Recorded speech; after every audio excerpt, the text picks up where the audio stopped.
Good afternoon. Poonam ma'am, Mumbai में कहाँ से? मुलुंड वेस्ट। ओ ग्रेट। और कब से स्टॉक मार्केट में जुड़े हो मैम? बहुत ज्यादा समय नहीं हुआ है, फिर भी करीब 2 महीना। 2 महीना? अरे वाह। ओके। और कैसे, मतलब अब आप स्टॉक कैसे डिसाइड कर रहे हो 2 महीने से? खुद ही स्टडी कर रहे हो, कुछ शुरू कर रहा है या कोई गाइड कर रहा है? My husband and me my self, दोनों मिलकर के। परफेक्ट। ठीक बात। पूनम मैम, पहला सवाल कविता जी के लिए कौन सा? जी हाँ, मजगांव डॉक्स के कुछ शेयर हैं, 850 शेयर, 2310 रुपया पर शेयर है। तो मैं उसमें 1 महीने का व्यू चाहती हूँ कि कैसा रहेगा। क्यों लिया था? मतलब बेसिकली ऐसे ही लिया था कि ट्रेडिंग के लिए लेके निकाल लेंगे जल्दी से, यही लॉजिक था? एक्चुअली डिफेंस सेक्टर में गवर्नमेंट भी काफी इन्वेस्टमेंट कर रही है, उसमें शिप मरीन का जरूरत पड़ता है, तो आई थिंक मजगांव डॉक्स थोड़ा बेटर रहता है, इसलिए सोचा। आइडिया ठीक है, पर 1 महीने का टाइम फ्रेम बड़ा गड़बड़ है। डिफेंस तो वैसे भी लॉन्ग जेस्टेशन पीरियड साइकिल्स होती हैं, और इस समय तो खैर मार्केट ही दिक्कत में है, तो 1 महीने, ये 1 महीना जरूरी है कि रुक सकते हो अगर अच्छा व्यू बन रहा हो तो?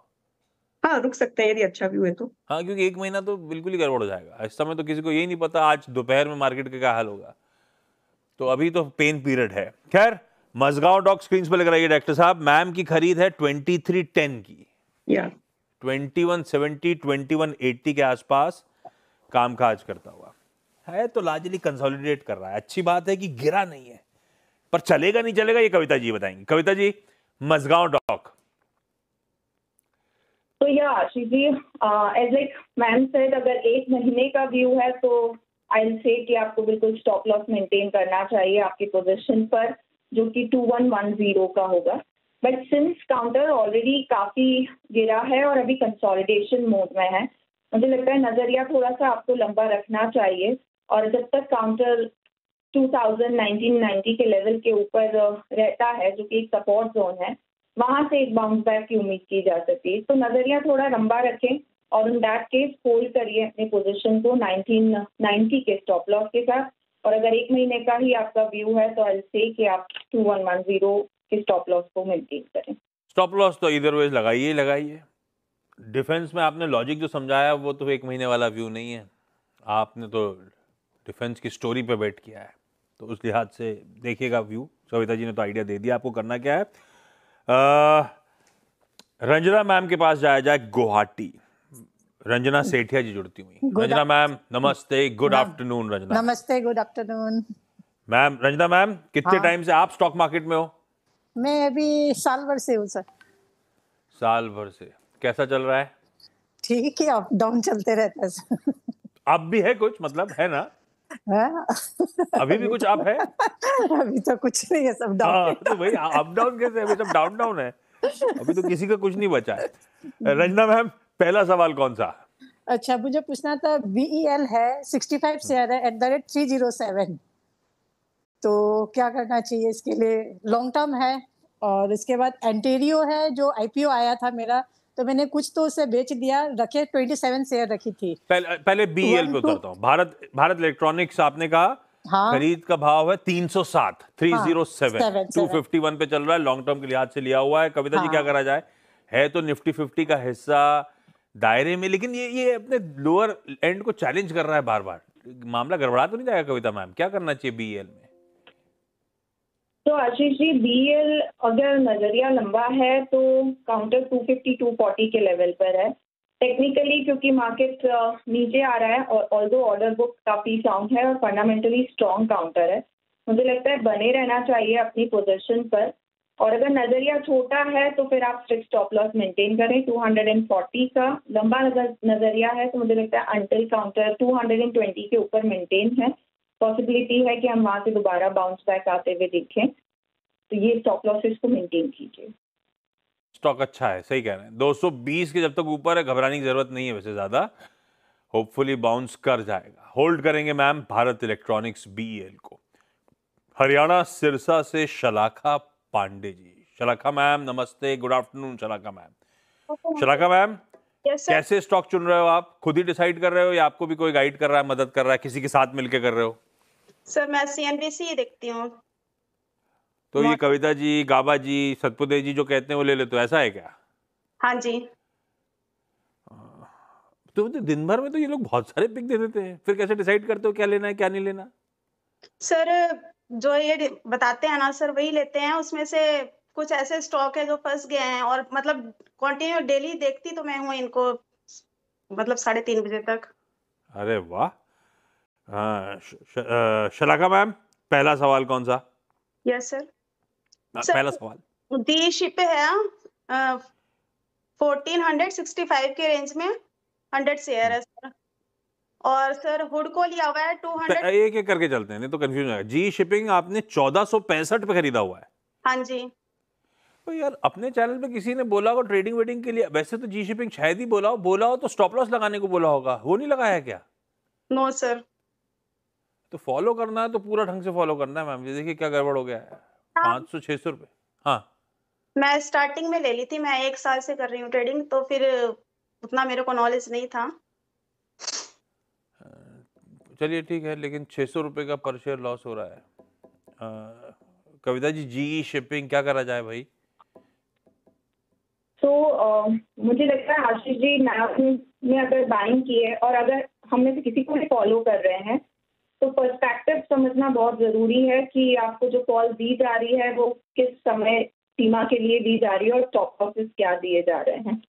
तो री शिपिंग एज ऑफ नाउ आपकी पोजीशनिंग अगर 889 काफी भारी लॉस है और टेक्निकली अभी काउंटर काफी वीक है।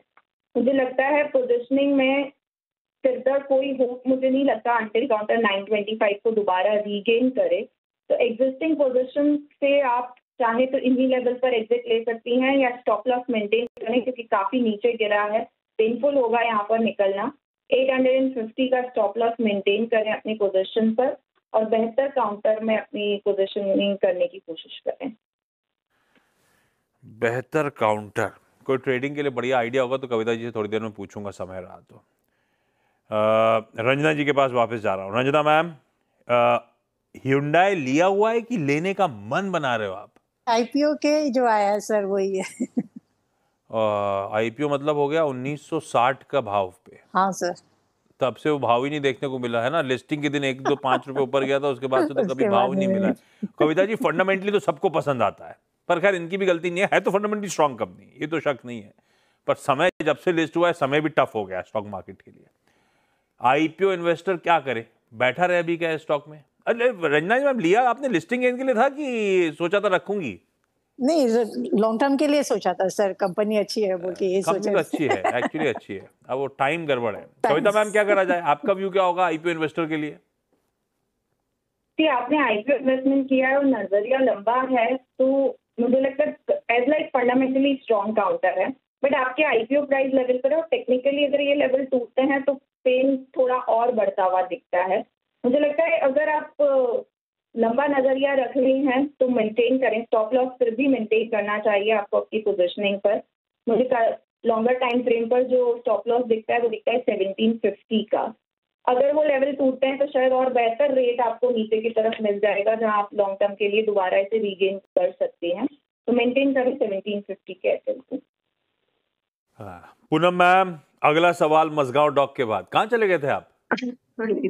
हाँ जी, सुजलॉन एनर्जी का भी शेयर है 15,000 शेयर, जो कि 65 रुपया 15 पर शेयर है। तो उसके बारे में पूरे बताइए। स्टॉक्स, मझगांव डॉक भी 850, सुजलॉन भी 15,000, सब तो कॉर्नर मुलुंड ने कर रखा है माल। क्यों लिया था? ट्रेडिंग के लिए, लंबी अवधि के लिए मैम? सुजलॉन हाँ, चल रहा था उस टाइम पे, एंट्री करी थी कि और चलेगा तो निकल जाएंगे, ये लॉजिक से था क्या?